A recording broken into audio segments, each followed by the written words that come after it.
For months, I could not rid myself of the phantasm of the cat.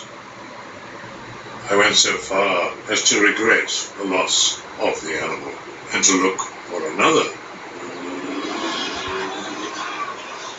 One night as I sat in a den of morbid infamy, my attention was drawn to some object reposing upon one of the immense hogsheads of gin or rum.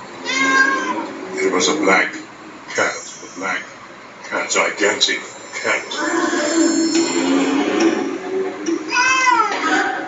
This cat had a large, indefinite splotch of white covering the breast. When I prepared to go home, the animal evinced a disposition to accompany me. When it reached the house, it domesticated